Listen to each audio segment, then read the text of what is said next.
Viewers আসসালামু আলাইকুম। আমি পাপ্পু বলছিলাম আলামিন পিজন লব থেকে। এখানে দেখতে পাচ্ছেন আমার কিছু পছন্দের কবুতর, যেগুলো আমার লফটের সব কবুতরই পছন্দের, তার মধ্যে কিছু আমার এক্সক্লুসিভ কিছু পছন্দের কবুতর আছে, সেগুলো এখানে রেস্টে আছে। দেখতে পাচ্ছেন ওরা, এটা মূলত নর্থ সাইড রিল্যাক্সে আছে এই আর কি। এটা মূলত রেস্টের ধাপড়ি আর কি। এখনও বিগত আর কি কিছুদিন পরে আমার একটা ধাপড়ি আসছে, তো ওটাতে এরা আর কি রেস্টে থাকবে। আর ফ্লাইংয়ের জন্য এখানে জোনটা ইউজ করবো। আসলে কিছুটা কাজে ব্যস্ত থাকার কারণে ওইভাবে কবুতর আসলে অনেকদিন ফ্লাইং করাইতে পারে নাই। আস্তে আস্তে এবার সেট করতেছি, সবাই দেওয়া করুন। বাচ্চাগুলো অনেক সুন্দরভাবে রেডি করতে পারছি। আসলে কিছুটা দেশের অবস্থা খারাপ থাকার কারণে আমার প্রজেক্টের কাজ অনেকদিন বন্ধ ছিল। এই সুযোগে আমি কিছু বাচ্চা আর কি রেডি করতে পারছি সুন্দরভাবে। বাসাতেও ছিলাম, সুন্দরভাবে রেডি করতে পারছি।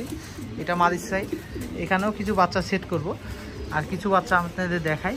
এখানে দেখতে পাচ্ছেন কিছু বাচ্চা ফ্লাইংয়ের উদ্দেশ্যে আর কি, এগুলো লোকেশনে দিচ্ছি। এগুলো মূলত ফ্লাইং করাবে ইনশাল্লাহ, সবাই দোয়া করবেন।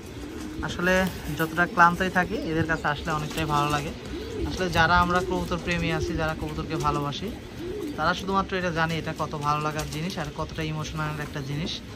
এর পাশাপাশি আরও কিছু বাচ্চা এখানে আছে, এগুলো পর্যায়ক্রমে আস্তে আস্তে সেট করব। আর আমার শুক্রবারে আশা করি এখানে একটা ধাপড়ি বসাবো। এটা হয়তো বা 8 ফিটের একটা ধাপড়ি বসাবো, এটাও থাকবে। এই দুইটা আর কি রেস্টের ধাপড়িভাবে ইউজ করব। কারণ কি আমি এক সাইডে আর কি কবুতরগুলো রাখার চেষ্টা করব, কারণ উপরে সিসি ক্যামেরা, ওখান থেকে আর কি আমার এটুকু টোটালি আর কি লোকেশনটা ট্যাগ করতে পারি, যেন সুন্দরভাবে দেখতে পারি।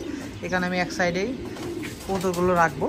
এখানে হয়তো বা কিছু মাদি কিছু রাখবো, আর ওই পাশে নর রাখবো আর কি। মতো রেস্টে আমার বিডার কবুতর।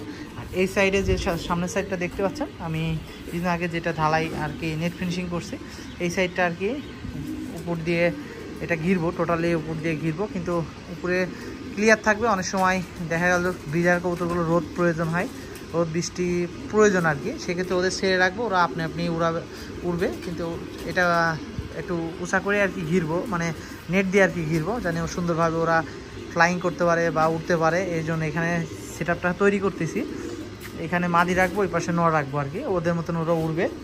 আর এটা আমার ফ্লাইংয়ের জন্য ইউজ করব, এটা ফ্লাইংয়ের জন্য ইউজ করব।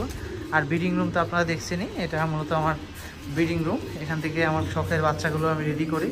এই ব্রিডিং রুমে আর অনেক কবুতর ছিল উপরে, ওইগুলো আর কি কমাই দিছি। আর এটা মূলত ব্রিডিং হিসাবে আমি ইউজ করবো, এখন থেকে ব্রিডিং রুম হিসাবে ইউজ করব। আর এর পাশাপাশি আসলে অনেক বাচ্চা, কিছু বাচ্চা আর কি আমার আছে এখানে, ম্যাক্সিমামই সেল হয়ে গেছে। অল্প কিছু বাচ্চা বলতে কি, আর্মির এক ভাই আমার কাছ থেকে 16 পিস বাচ্চা নিয়েছে, ওর কিছু বাচ্চা আছে। আর প্রবাসী এক ভাই আছে, ওর 4 পিস বাচ্চা আছে। এছাড়া আমার কাছে তেমন বাচ্চা নাই আর কি, সব সেল হয়ে গেছে। আর আমার কিছু শখের কবুতর রাখছি, এগুলোর মধ্যে দেখতে পাচ্ছেন এখানে কিছু কবুতর, এগুলোর মতো লোকেশনও রাখছি ইনশাল্লাহ। এগুলো কিছুদিনের মধ্যে আর কি ফ্লাইংয়ের উদ্দেশ্যে আমার সার থেকে ফ্লাইং করবে, সবাই দোয়া করবেন। এখানে অনেক ভালো কিছু কবুতর আছে, আসলে আমার লফটের পছন্দের কিছু কবুতর রাখছি এখানে আর কি, সবাই দোয়া করবেন। ব্ল্যাক কবুতর আছে, মাক্সি কবুতর আছে, মিলি আছে, আফসান গ্রিজেল আছে, আরও অনেক কবুতর আছে। এখানেও অনেক কবুতর রাখছি। যাক, সবাই দোয়া করবেন আমার কবুতরগুলো যেন সুন্দরভাবে ফ্লাইংয়ের উদ্দেশ্যে আমি সেট করতে পারি। সবাই ভালো থাকবেন, সুস্থ থাকবেন। আসসালামু আলাইকুম।